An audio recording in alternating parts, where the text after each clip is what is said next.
It's mid-1963, and things are well underway behind the scenes at the BBC for their proposed new science fiction series, Doctor Who. Whilst plot lines are still being sorted out, it's not surprising they didn't feel the budget would stretch to shrinking the leads in a science lab for the first story. The four leads are gradually starting to take shape. Their names might not be exactly right just yet.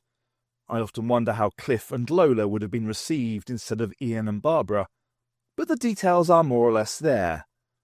Except one. And Sydney was furious about it. In later years, we would find out that Terence didn't believe it. But Anthony absolutely insisted on it. The cast embraced it. And fandom have argued over it ever since. Just who was Susan, the youngest of the four leads? Apparently, Sydney Newman just envisaged her as a schoolgirl, and it was Anthony Coburn who insisted that she be made the Doctor's granddaughter, so as not to have an old man accompanied by a 15-year-old. Terence Dix would eventually worry that the Doctor having a grandchild would therefore imply that he had once been married, which then raised awkward questions about who he had been married to, where their children were, and so on. Even further down the line, fandom would then start to get a bit het up over things, because it meant the Doctor had, done that thing that adults do. The naughty stuff. And there was no way their hero would have lowered himself to that sort of activity.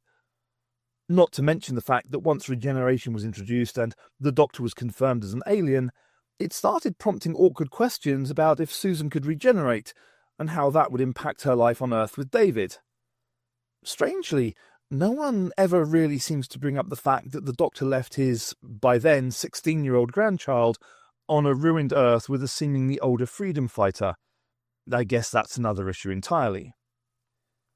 The debate would rage on until, in the mid-1980s, one person was brave enough to state the truth. One gifted, talented, and charismatic man would step into the ring and give the definitive answer as to who Susan really was. And that man was Eric Saward. Yes, that Eric Saward. For the 20th anniversary, Eric Saward would script edit Terence Dix's superlative The Five Doctors, and using everything that he'd picked up from other talented writers, he'd put pen to paper for the Radio Times anniversary special and pen a new story. Okay, it doesn't even remotely tie in with anything that we'd seen in The Five Doctors, but that's clearly the producer's fault. So, what you're about to hear is his story. Birth of a Renegade, as it appeared in the anniversary special. Whether or not you choose to believe this as the true and accurate account of Susan's heritage, well, that's entirely up to you. But if you decide you're not so keen on this background, fear not. This is Doctor Who, and another explanation is just over 10 years away. Birth of a Renegade by Eric Saward. At first, the signal was almost imperceptible, like a gentle whisper in the night. Then it grew louder, more angry, almost defiant, like a wasp trapped in a biscuit tin. The Doctor examined the console of his TARDIS, flicked a switch, then pressed a button. With squinting eyes, he lowered his head to decipher the faint readout on the display panel. "What is it?" said an Australian voice earnestly. Distress signal." The Doctor looked across at Tegan's inquisitive face. "And it seems to be coming from Sector 19, he said thoughtfully. The Doctor stood upright and brushed away a lock of hair that had fallen across one eye. Tegan watched the movement, registering the concern on his face. "Is that bad?" "Just a little unexpected." The Doctor moved quickly around the console and started to set the coordinates. "Let me explain," he continued. "Sector 19 is a very remote area, a long way from the regular space lanes. No one ever goes there." "Why not?" "Because it's on the fringe of a supernova." Tegan's eyes widened in horror as she watched the doctor set the coordinates. "And you're planning to go there?" The sarcasm in her tone burned brighter than any exploding star. "Someone must respond. Are you out of your mind? Even I know how dangerous a supernova is." The doctor tried to smile reassuringly. "That's why no one else will help. If there's any chance of rescue, we must try. We can't just leave the crew to die." "Why must it be us?" The air was now electric. "The TARDIS is the only ship that could survive such a rescue attempt." The doctor flicked several more switches, adding more forcefully, "We have to try." Tegan launched into a full verbal attack, calling the doctor all the names her fertile imagination could muster, but the Time Lord remained both impassive and adamant. They would go. She continued to fume and sulk, in alternate moods, for a full 5 minutes, then gave up. She knew it was pointless to continue. The doctor was implacable. Slowly, Tegan allowed her face to relax, and a little of the anger drained from it. "All right," she said at last, "if you insist upon going. But I'm not happy about it."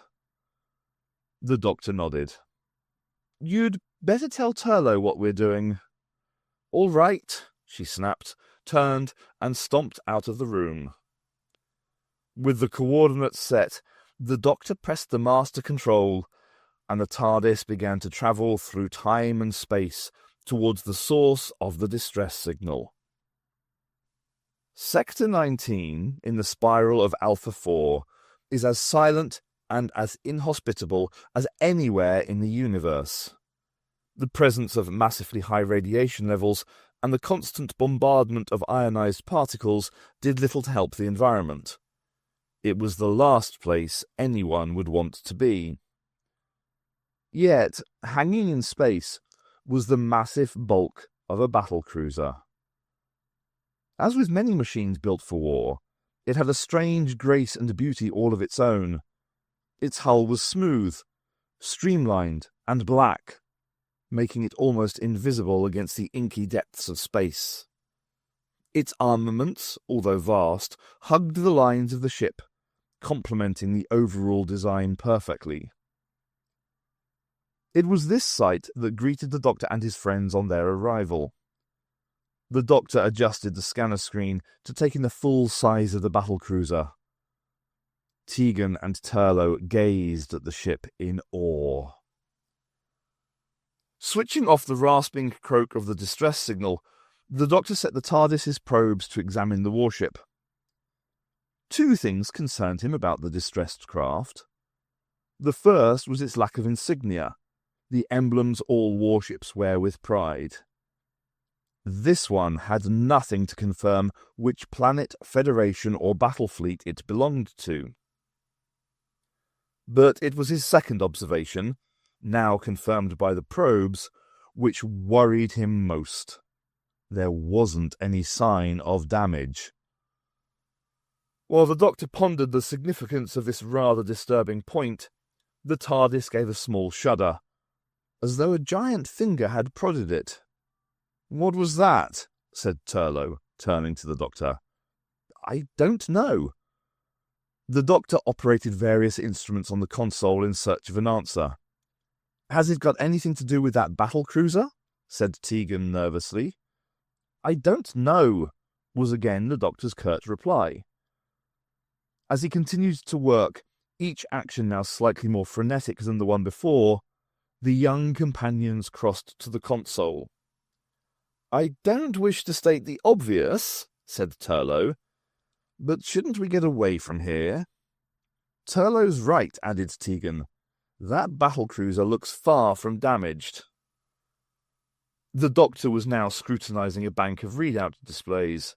"Don't you think I'd noticed?" he said without looking up. "If you'd care to cast another glance at the scanner screen, you will see that we are being pulled towards it." Cautiously they turned. It was true. "What's happening?" said Tegan. The doctor looked up from the console. "We're locked in a tractor beam," he said quietly, "and the TARDIS is being hauled in like a tired fish firmly hooked on the end of a line." "Surely we can break away," said Turlough. "The TARDIS has limitless power." The Doctor shook his head. "Not this time. Somehow, the tractor beam is using the TARDIS's own power against herself." Turlough and Tegan exchanged a nervous glance. "What are you going to do?" said Turlough.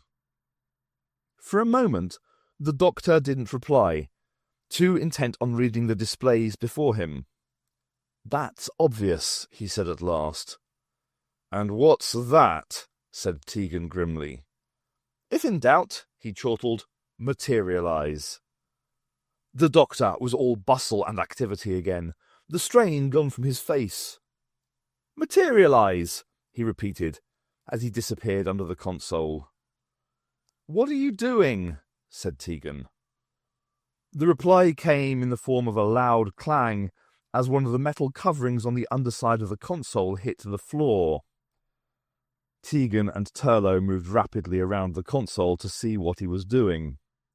"It's quite easy," said the Doctor, releasing another panel. "If the battle cruiser is using the TARDIS's own power against herself, I must deprive it of that source." The words were delivered like a burst of machine gun fire, fast, rapid, and precise. "The battle cruiser is massive," protested Turlough. "It exerts enormous gravitational pull in its own right. Shut off the TARDIS's power, and we'll simply crash onto its hull." "No, we won't," said the Doctor, as he scrambled to his feet. "As soon as I've turned the main power off, the TARDIS should be momentarily free of the tractor beam." The Doctor hurried around the console, flicking switches and adjusting slide controls as he went. "Then," he continued, "using the residual power left in the control lines, I'll materialize on board the cruiser." He gave a broad smile. "They won't know what's hit them." "Neither will we if that ship is full of Daleks," said Tegan dourly. "Brave heart, Tegan." She scowled, her face resembling a ploughed field on a hard, frosty morning. "Now, hold on to something." The companions obeyed, gripping the edge of the console. The Doctor reset the last two slide controls, then hit the master power switch. Suddenly, the console room went dark, and the TARDIS started to buffet about. Quickly, the Doctor reset some of the switches and drove his finger into the main control button. Slowly, sluggishly, the time rotor groaned into life, faltered for a second, then picked up speed. Moments later, the TARDIS materialized inside the black, empty hold of the battle cruiser. Without pausing to reset the controls, the Doctor removed his Panama hat from the inside pocket of his coat. With one deft flick of his wrist, the hat was unfurled, shaken into shape, then placed firmly on his head. "No point hiding in here," he said, operating the door-opening mechanism. "You want to go inside?" muttered Turlough dolefully. "Someone has gone to an awful lot of time, trouble, and deception to get us here. I'd hate to see all that effort go to waste." "But it's an obvious trap," pleaded Turlough. "Indeed." The Doctor tried to sound flip, but it wasn't very convincing. "Now we have to find out what it's all about. Come on." Slowly, the trio emerged into the hold. Backlit by the light that poured from the open doors of the TARDIS, their shadows were hurled across the black void, taking on the appearance of a giant three-fingered hand. The image did not help the confidence of the time travellers. The Doctor removed a pen torch from his pocket and switched it on. The blackness of the hold seemed to laugh at this pathetic attempt at illumination, and promptly swallowed the narrow beam of light. Cautiously, the group moved off. The companions were decidedly unhappy with this excursion, and voiced their feelings in no uncertain terms. Neither was their confidence boosted by the size of the hold. It was vast. But the Doctor remained unsympathetic to their complaints. After all, he had reasoned, there was little else they could do. The TARDIS was trapped until the source of the tractor beam had been found and destroyed. The group continued in silence, their echoing footsteps replacing their arguing voices. Suddenly the Doctor stopped. "Look," he said. In the beam of the pen torch, they could see a large, reinforced bulkhead door. With Tegan holding the torch, the Doctor examined the lock. Like the door itself, it was large, impressive, and probably impregnable. Undaunted, the Doctor set to work, wishing he still had his sonic screwdriver. He worked steadily for a few minutes, but the electronic tumblers remained stubbornly locked. The Doctor stood back from the door and silently cursed it. He then turned the fading torch beam to examine the door's surround. As he did, the door opened, its massive weight carried effortlessly on its well-oiled tracks. Brilliant light poured into the hold, blinding the trio. Confused and disorientated, they staggered around as silver images seemed to dance before their eyes. A moment later, steel clamps bit into their biceps. When their eyes had become accustomed to the light, they saw they were being held by Cybermen. This was bad enough, but framed in the doorway was the evil figure of the Master. "Always so gullible, my dear Doctor," the Master chuckled. "You are like a mouse. All it requires is but a small stale piece of cheese for you to spring my trap." Anger raged inside the Doctor's head. He should have realized it was the Master. The trap had been so simple, yet so typical. He should have guessed. The Master snapped his fingers, and the 3 Cybermen pushed their charges through the open bulkhead door into the corridor beyond. "So, what do you want this time?" said the Doctor. The Master chuckled again. "All in good time, my dear Doctor, all in good time. First, I want you to meet someone." With the Cybermen in escort, the group were marched along what appeared to be a familiar corridor. They were in the Master's TARDIS. "I see your chameleon circuit still works well," said the Doctor. "Unlike you, I maintain my ship scrupulously. Why metamorphose into a battlecruiser? Surely a damaged freighter would have been more applicable." The Master didn't hesitate in his reply. "Such images please my new allies, and who am I to deny them of such pleasures?" The Doctor glanced over his shoulder at the Cybermen. Pleasure, he thought, if only they knew the meaning of the word. "It seems you will associate with anyone nowadays." "Beware, Doctor." The Master's voice was now quietly menacing. "You have underestimated the Cybermen in the past, and to your cost. You think you can control them?" "Of course, my dear Doctor. I am far more devious than you." This the Doctor couldn't deny. "So, how will you buy their loyalty?" "With something they have always craved, the knowledge of time travel." The Doctor shook his head in disbelief. "Do you really think the Time Lords will allow it? They'll destroy you first." "When this day's work is done, that cringing collection of regenerated geriatrics will beg to serve me." The Doctor wasn't impressed.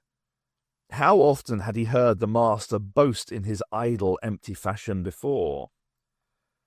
"You think I lie?" said the Master. "Do you not think me capable of bringing the Time Lords to their knees?" "Not if you plan to invade Gallifrey. Your tin friends will be no match for the Citadel Guard. Look at them, an emotionless brain that lacks the wit to realize the only genuine offer you can make is their complete and total annihilation. The master chuckled yet again. You disappoint me, Doctor, if you think me so foolish. I have no intention of declaring war on Gallifrey. He paused to muster as much theatricality as he could. I intend to secure power by legally exploiting the Constitution. The words rang round the corridor. If there had been curtains, they would have lowered, denoting the end of the first act of a bad melodrama. The Doctor did not applaud. He was puzzled. He was aware that the Gallifreyan Constitution was a rag-bag of legislation stitched together over the centuries by minds that sometimes should have known better. But he couldn't believe there was a loophole large enough for the Master to be able to topple the High Council. The group walked on in silence, but for the gentle clinking of the leg joint of one of the Cybermen. The Master, who was leading the group, turned into a short corridor with a heavy door at the far end. The others followed, their feet crunching the litter and debris which covered the floor. Several of the roundels had been removed from their slots on the wall to reveal vast banks of printed circuits. These the Doctor immediately recognized as part of the dimension stabilizers. He also noticed massive boosters had been fitted to augment the power supply. The Master was risking a great deal to maintain his TARDIS as such a massive battlecruiser. The overload on his chameleon circuit was taxing his TARDIS to its limits. The group continued to the end of the corridor and stopped by the door. Grandly, the Master turned. Let me put your mind at rest, my dear Doctor, before you overtax your brain trying to fathom how I plan to overthrow the High Council of Gallifrey. The Doctor was all ears. But first, let me refresh your memory concerning a certain period of Gallifreyan history. He started to strut up and down like an arrogant drill sergeant on parade. Cast your mind back to the time of your crusty, eccentric former self, when you still lived on Gallifrey and were considered to be the finest TARDIS engineer ever, when your hair was long and white. The Master's voice settled down into a steady drone. He told of the final corrupt days of Lord President Pundat III, of how the students had tried to overthrow his High Council, and how they had been ruthlessly put down. So, snapped the Doctor, why waste time reminding me? Simply, my dear Doctor, because should you be bothered to search around in your memory, you will find there are... He paused, searching for an apt word. Gaps. Gaps, said the Doctor indignantly. Gaps in your memory that, however hard you may try, you will not be able to fill. That is, without my help. The Doctor started to interrupt, but the Master raised his hand to silence him. Your memory was selectively wiped, he continued, but I will explain everything in due course. Nothing will be held back from you. This time, the Doctor said nothing. The Master was right. Now he thought about it, there were gaps. But why? The Master smiled and turned to Tegan. You would have preferred the Doctor then. He was a gentle old thing who went quietly about his life minding his own business. His tone hardened. It was the period before he became the interfering busybody I have grown to despise. Just get on with the story, the Doctor snapped. The Master cleared his throat. As I said, the repression of the student revolt was harsh, but this didn't deter them. It only added fuel to their cause and determination. The Master smiled. They even tried to recruit you, my dear Doctor, but as always, you proved indecisive. They wanted to assassinate Lord President Pundat, didn't they? You remember? The doctor shook his head. It wasn't difficult to guess. Indeed, you're right. But as it transpired, it proved unnecessary. The old fool died of stress. Not that it made any difference to you. Even when it was learned that Chancellor Slan, Pundit's most evil disciple, had been named as the next Lord President, this only seemed to galvanize you into inaction. I couldn't then, as I wouldn't now, go against our Constitution. The doctor paused. Anyway, it's within the gift of the Lord President to appoint his successor. The master fingered the buttons of his tunic. Your memory is short, Doctor. You forget that it was Pundat's grandfather who rewrote the Constitution.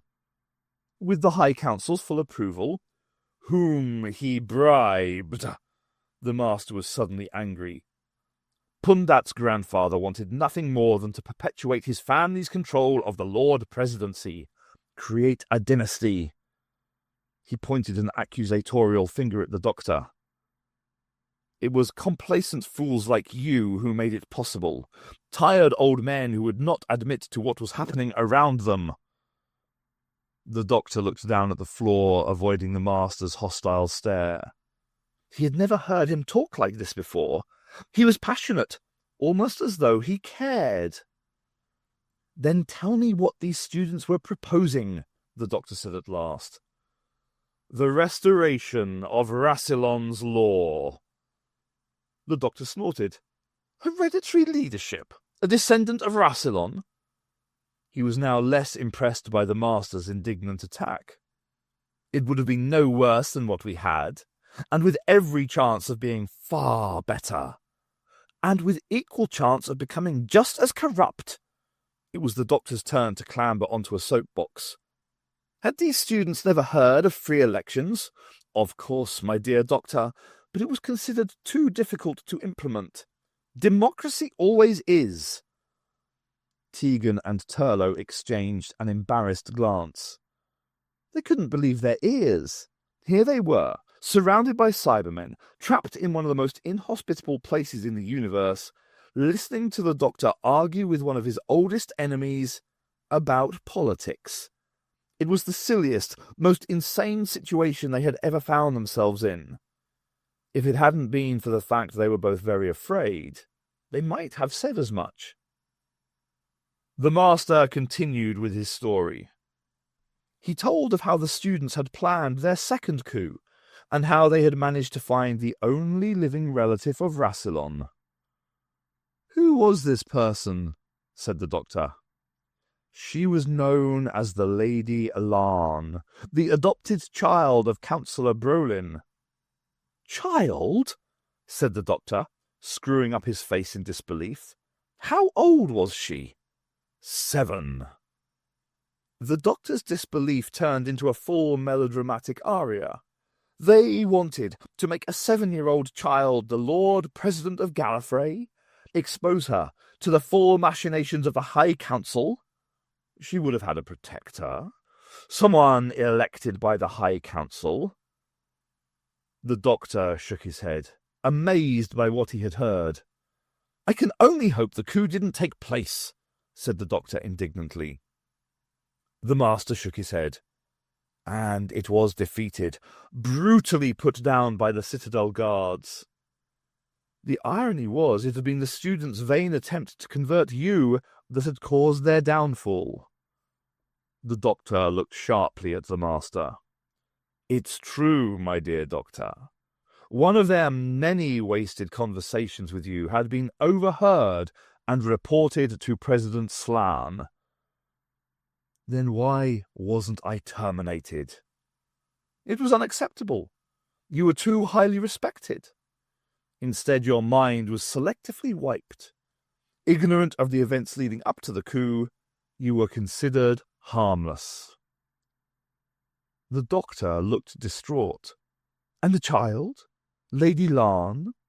Was she killed? No. In fact, she was allowed to escape. Even you must know they do not kill children on Gallifrey. Then where is she now? The master tapped the door before him. Behind here, older, wiser, and quite safe. The doctor stared at the door, willing himself to recall who she could be. But the technicians on Gallifrey had done their work well. His memory was empty. "I'm surprised you haven't guessed who she is," said the master. "Do you not recall just after the coup, when the reprisals were at their bloodiest, you decided to leave Gallifrey?" "Yes." "Then you must also remember who you found hiding deep in the bowels of that decrepit TARDIS you stole." "Well, of course I do. It was Susan." The doctor paused, stunned at the realization. Susan was the Lady Larn? The very person. Your first companion in the TARDIS. I gather she affectionately called you grandfather. But then, of course, you did look much older. Why didn't she tell me who she was? Even you would hardly have expected that. She was, after all, a fugitive, a renegade, not unlike yourself, in fact. The doctor shook his head in amazement. I find it almost impossible to believe. It's all quite true, my dear doctor, the master smiled. The irony is that you hadn't realized. Can I see her? All in good time. The doctor looked at Tegan and Turlough. As with Susan, he wondered how much he really knew about them. What secrets had they buried in the dark recesses of their minds? And what of his other companions? How hard had he tried to get to know them? The doctor was perplexed. He had always been so quick to become involved in the activities of others, attempting to solve the problems of distant planets. He probably knew more about the Daleks, the Cybermen, the Ice Warriors, even the Pteroleptils, than he did about his own friends. His attempt to break the aloof, non-intervention aspect of his Time Lord personality had failed. What was the point of attempting to solve the problems of others if you couldn't relate to your friends? It would have to change, he thought. That is, of course, should he survive his present encounter with the Master. This is all very fine, said the doctor, but I'm sure you haven't brought us here simply for a cosy reunion. How right you are. Then I suggest you get on with it.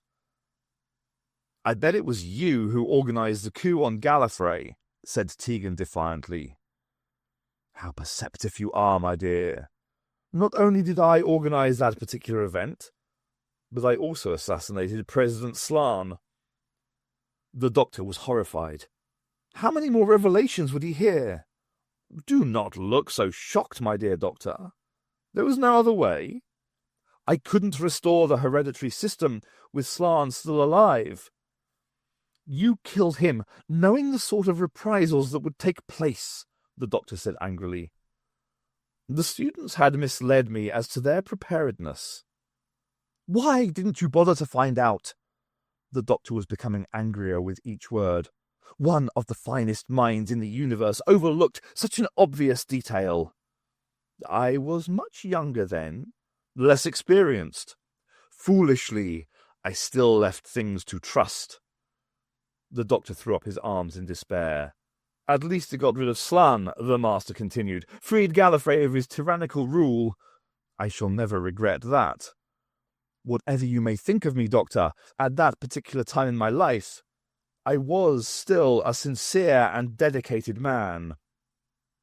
Then why didn't you stay on Gallifrey? Help rebuild its government? Because they would have killed me. And as you well know, I am rather attached to this seedy existence I live. The master's tone became sterner, but that was all a long time ago. Any commitment I may have had has long since evaporated. My desire to reinstate the hereditary system to Gallifrey is now purely for selfish reasons. This statement didn't surprise the doctor. "And what makes you think you'll be any more successful this time?" he said. The master chuckled. "Once more, the rulership of Gallifrey is in turmoil. Its people are crying out for the restoration of the hereditary system. At this very moment, they are searching for the last of Rassilon's line." "You really think you can rule through Susan?" "Of course, with her mind under my control." He pointed at the Cybermen. "And with a brigade of such troopers to enforce my rule, how can I fail?"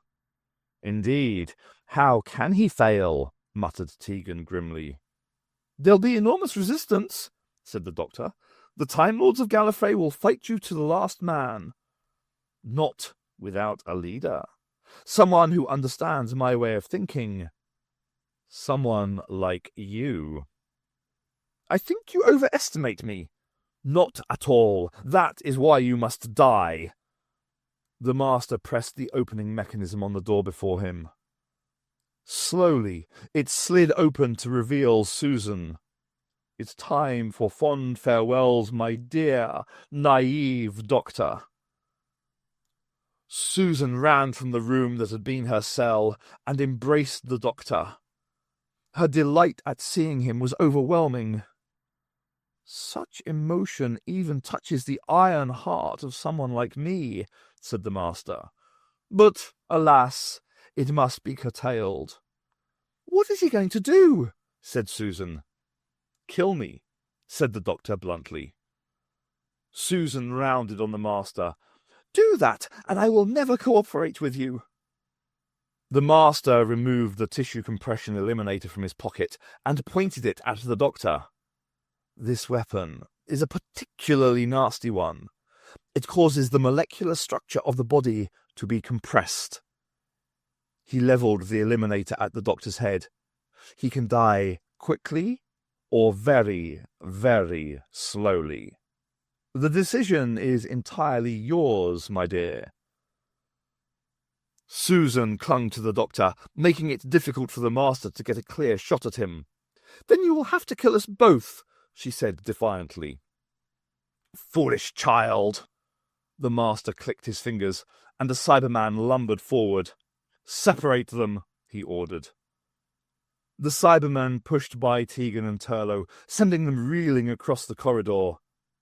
In the momentary confusion, the Doctor flung Susan to one side and lashed out at the master with a savage kick, catching him firmly on the hand. The master screamed and dropped the tissue compression eliminator, which slithered across the floor. Susan quickly snatched it up. Constant to his orders, the Cybermen instructed to separate Susan, and the Doctor lurched onwards, his massive steel hand now above his head, poised to deliver a killing blow to the Doctor's neck. Susan swung round and fired the eliminator. Instantly, the Cyberman began to contract, the steel panels of his body splitting open.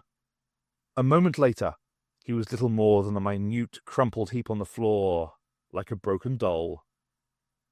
The two undamaged Cybermen raised their guns. "No!" screamed the master. "Don't fire. You might hit the woman." The Cyberman paused, and Susan fired the eliminator again.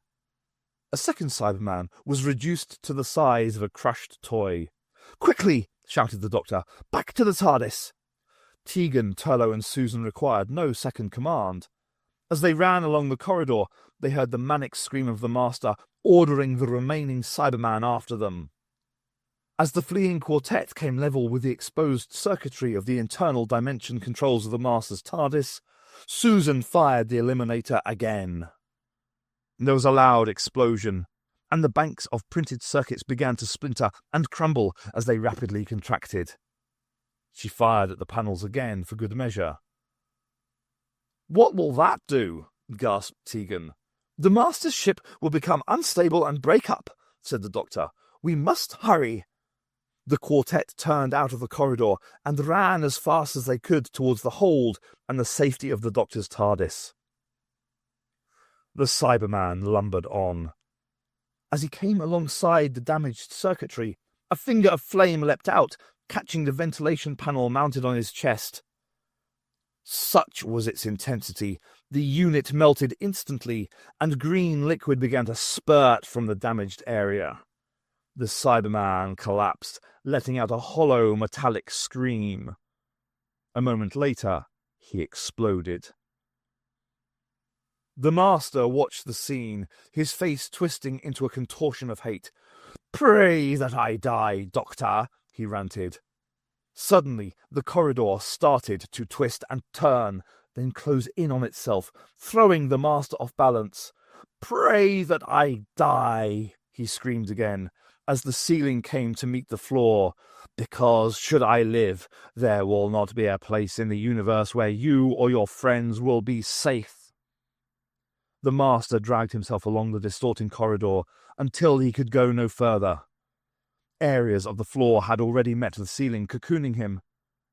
The Master rolled over onto his back and watched as the ceiling above slowly came towards his face. Even as he awaited certain death, the emotion of fear still evaded him. All that he felt was unconsumed hate. The Doctor, followed by the others, rushed into the console room of his TARDIS. He quickly closed the double doors and hit the main control switch. Instantly, the time rotor started to oscillate, and the time machine dematerialized. The TARDIS had no sooner gone than the hold started to break up. The noise was deafening. The floor twisted and buckled, then split open like so much dry paper. The shearing metal seemed to scream as though it were living tissue. The darkness of space became visible through the gaps in the metal walls, and the air inside the hold rushed to fill its massive vacuum. Seconds later, the ship disintegrated. The crew of the TARDIS watched the event in horror. The Doctor switched off the scanner screen and started to set the coordinates to take Susan home. "Is the Master dead?" said Tegan. "If there's nothing else I've learned," replied the Doctor, "it's never underestimate the Master." "How could he have survived?" "I don't know." The Doctor completed setting the coordinates. "But I rather feel we haven't seen the last of him." The Doctor hit the control switch, and the TARDIS started to travel through time and space. Whether Sector 19 in the spiral of Alpha 4 was the last resting place for the Master or not, the Doctor had no intention of waiting to find out.